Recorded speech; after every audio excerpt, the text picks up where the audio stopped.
प्यारे विद्यार्थियों, सभी को सादर नमस्कार। आइए इस कक्षा में आपका स्वागत करते हैं और सभी छात्रों के लिए ये किसी विद्यालय के छात्र हो, ये क्वेश्चन नंबर दूसरा है इसका 1.1 का।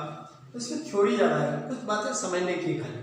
उसने लिखा कि दर्शाए कोई धनात्मक विषम पूर्णांक 6q+1 या 6q+3 या 6q+5 के रूप में हो सकता है ना। मतलब विषम संख्या होना चाहिए। जैसे मान लीजिए q की जगह a मान लिया, अब 6q की जगह 1 मान लिया और ये अगर 1 है 6 तो 6 कम 6 और 1 कितना आएगा 7। तो 7 क्या आएगी? विषम संख्या। तो ये कह रहा है कि दर्शाइए। अब अपने को समझाना है ना, खाली क्या करना है, इसको दर्शाना समझाना है कि ये विषम संख्या का ही पूर्णांक होता है, समझा नहीं हो सकता। तो ये प्रश्न है, दर्शाइए कि कोई धनात्मक विषम पूर्णांक 6q+1 या 6q+3 या 6q+5 के रूप का होता है। अब हम इसको लेते हैं कि माना यह 6q की जगह माना कि a एक धनात्मक विषम पूर्णांक है, या a बराबर भी और b बराबर 6 मान लिया। 6 क्यों मान लिया कि 6 के रूप में दिया उसने, 6q+1 ऐसा दिया इसने। तो अपन ने मान लिया कि एक धनात्मक विषम पूर्णांक है a, यहाँ पर a बराबर भी 6 b बराबर भी 6। यहाँ अपन ने मान लिया चूंकि 0 छोटा है या बराबर है r से और r छोटा है 6 से, तो इस r के स्थान पर क्या संख्या आ सकती है? संभावित शेषफल 0 भी आ सकता है, 1 भी आ सकता है, 2 भी आ सकता है, 3 भी आ सकता है, 4 भी आ सकता है, 5 भी आ सकता है और 6 भी आ सकता है। 6 से छोटा है या बराबर है, यह संख्या इस r के स्थान पर आ सकती है। अर्थात ये जो संख्या है 6q, 6q+1, 6q+2, 6q+3, 6q+4 है ना, तो ये हो गई सम धनात्मक। ये रूप हो सकता है इसका यदि 6 छोटा है तो 6q की जगह अगर मान लीजिए 1 लिखोगे आप तो ये सम हो जाएगा 6 कम 6।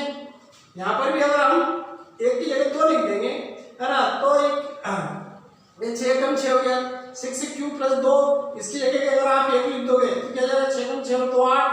6q+3 है ना, इसकी जगह आप मान लीजिए कि 1 या 2 लिख दोगे तो 6q+3 6q+4। ये मतलब क्या होगा कि ये ए संख्याओं का ये एक रूप हो सकता है। मैंने आगे बढ़ा दिया चूंकि लेकिन चूंकि ए एक विषम संख्या है, ये सम भी हो सकती है विषम भी हो सकती है। यदि यहाँ पर 1 ले ले तो 7 आ जाएगा, यहाँ पर भी 1 ले ले अपन तो कितना आ जाएगा 8 आ जाएगा, और 2 ले लेंगे तो सम संख्या बन जाएगी।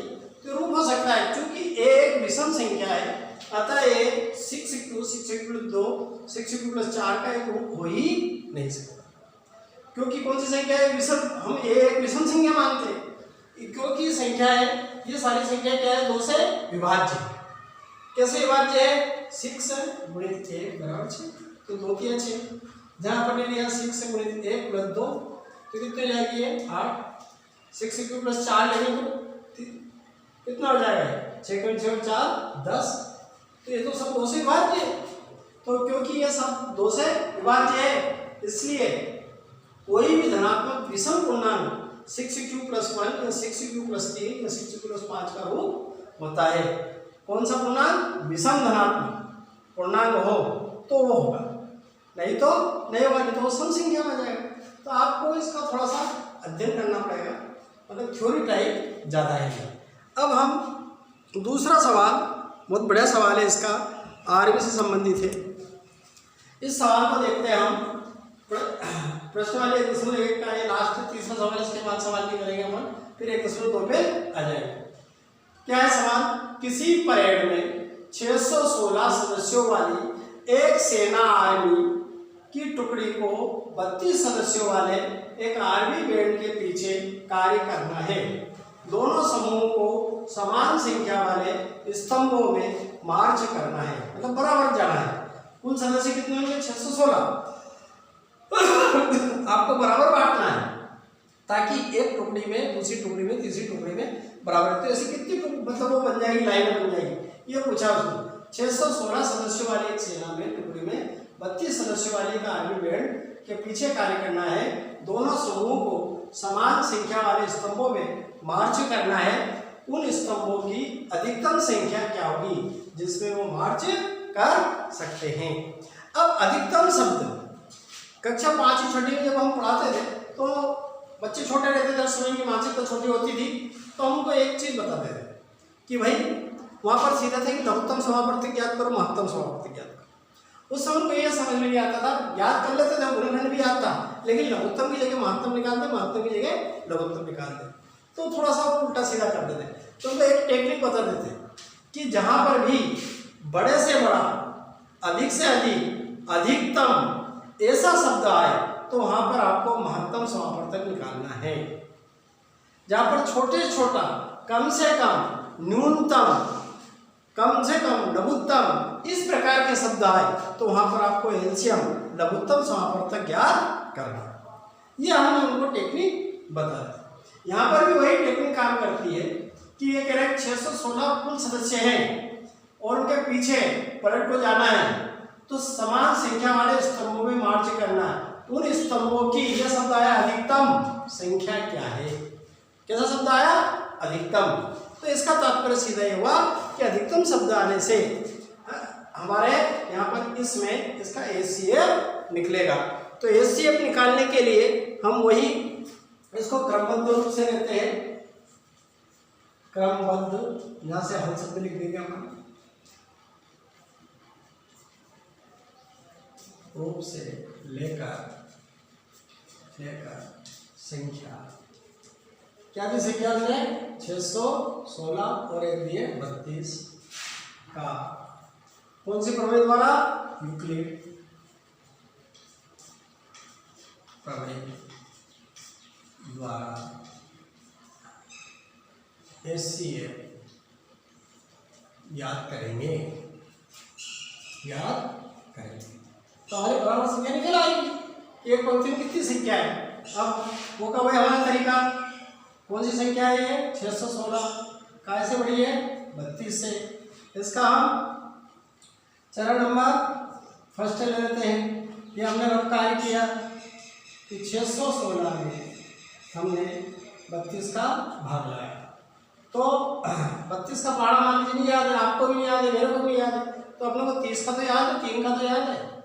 30 का तो सरल होता है, 3 के पहाड़े से बन जाता है, 3 दूनी 6, 3 4 9, 3 4 12, तो 30 3 दूनी 60, 30 3 90, 30 4 120, ऐसा बन जाता है। तो 3 का इसमें हम नहीं, हम 6 में 3 दूनी 6 है ना, 61 है, तो एक ही बार जाएगा, ये 32 दूनी 64 हो जाता है, तो 32 से कम 32, 11 से 2 गए तो 9, हासिल आए 3 1 4, 6 में 4 गए तो 2, ऊपर से 12 6। अब ये 3 और 29 से 3 धाम 30 तो ज़्यादा हो जाएगा, कितना ले सकते हैं हम, 9 ले सकते हैं, हाँ 9 दूनी 18 का 8, हासिल आया 1, 9 3 27, 27 और 1 28, 16 में 60 गए तो 8, हासिल आया 1, ये यहाँ पर 9 में से 9 गए 0, 2 में 2 गए तो 0, ये क्रॉस लगा दें हम जो भी चीज़ें। अब हमारा शेष 8 बचा, इस 8 का भाग काय में लगा दें हम 32 में, तो 8 जो 32, देखिए आप नीचे क्या बचेगा 0। सबसे बड़ी संख्या कौन सी हुई 8, 8 का भाग पूरा चला गया, नीचे कुछ नहीं बचा 0। तो 616 लाने के लिए हमने क्या किया, किसका भाग लगाया था 32 का, कितनी बार लगाया था 19 का, और यहाँ पर 19 का हमने भाग लगाया था, 19 बार भाग गया था, शेष कितना बचा था,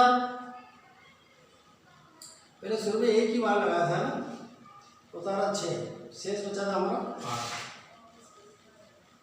ये शेष लिख देते हैं शेष। अब हमें 32 लाना है, फिर 8 4 प्लस 0, तो हम उत्तर क्या लिख देंगे, जो वो सब पूछा है वो उत्तर लिख दो। क्या उत्तर की, समान स्तंभों वाले, संख्या वाले स्तंभों में मार्च करना, उन स्तंभों की अधिकतम संख्या, उत्तर लिख देंगे स्तंभों की अधिकतम संख्या